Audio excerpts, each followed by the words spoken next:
তাহলে কি এবার সত্যি মেরাজ খানকে এক্সপোজ করে দিল জনপ্রিয় অভিনেত্রী আরোহী মিম? সাথে আরও থাকছে কে সেই বাংলাদেশি ক্রিয়েটর যে কিনা বিবিকে ইলেকট্রনিক্সের পক্ষ থেকে আইফোন গিফট পেয়েছে। একটা দুইটা নয় কিন্তু পুরো তিনটা। শুরু করা যাক বর্তমানে সোশ্যাল মিডিয়াতে অন্যতম জনপ্রিয় এবং সমালোচিত কাপল আরোহী মিম এবং মেরাজ খানকে নিয়ে।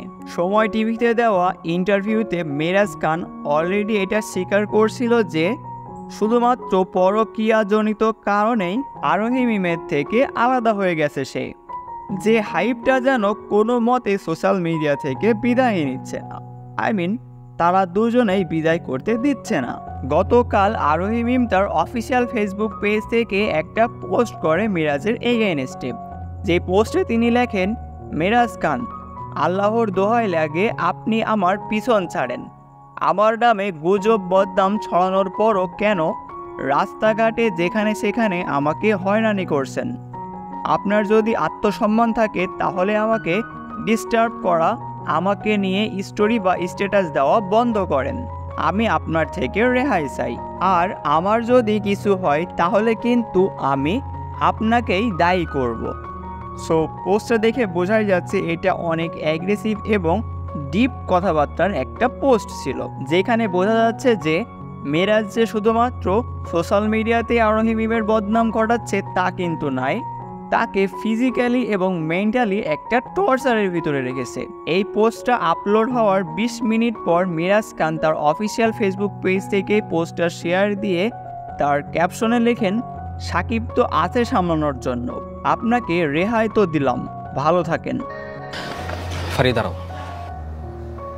সো এতদিন পর গোমর ফাঁস হলো যে সাকিব সিদ্দিকীর সাথে আরোহী মিমের পরক্রিয়ার জন্যই মেরাজ আরোহীর সাথে ছাড়াছাড়ি করে নেয়। জানি না বলা ঠিক হবে কিনা, বাট আমার গ্রামে একটা কথার প্রচলন আছে, বন্ধুই মারে।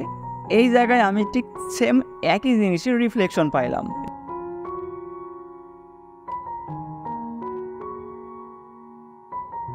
নেক্সট আপডেট আসছে বাংলাদেশের অন্যতম জনপ্রিয় একজন সুপারস্টার সাকিব খানকে নিয়ে।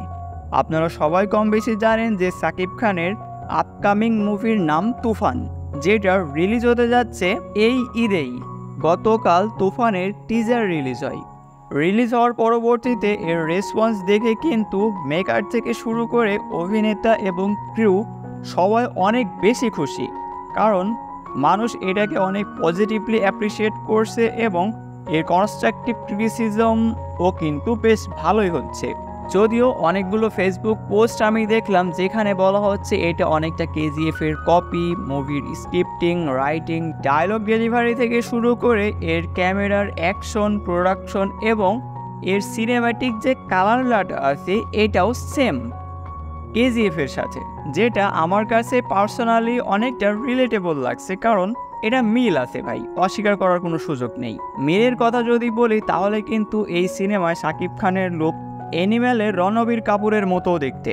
যদিও গল্পের প্রবাহ দেখে এই জিনিসটা 100% মার্কস করা পসিবল না, বাট আইডিয়া তো অনেকটা সেরকমই। এই নিয়ে আপনার কি মন্তব্য কমেন্টে জানাইতে ভুলেন না। সো ভয়েস ওভার করতে করতে কিন্তু বেশ অসাধারণ একটা বৃষ্টি শুরু হয়ে গেল। আমি জানি না আপনারা শুনতে পারছেন কিনা, বাট বজ্রপাত সহ বৃষ্টি কিন্তু বেশ ভালোই লাগছে। যাই হোক, শেষ করব সোহাগ DRZ অফিসিয়াল ফেসবুক পেজ থেকে। সম্প্রতি তিনি কোলাব ভিডিও করেন ইন্ডিয়ার অন্যতম জনপ্রিয় দুইজন বিজনেসম্যান জমজম ইলেকট্রনিক্স এর কর্ণধারদের সাথে। পুরো ভিডিও লিঙ্ক ডেসক্রিপশন বক্সে দেওয়া আছে। Thanks for watching. Bangladesh YouTube community related সব নিউজ, সব ইন্টারেস্টিং আপডেটস সবার আগে জানতে অবশ্যই আমাদের চ্যানেলটি সাবস্ক্রাইব করে পাশে বেল আইকনটি বাজাতে ভুলবেন না।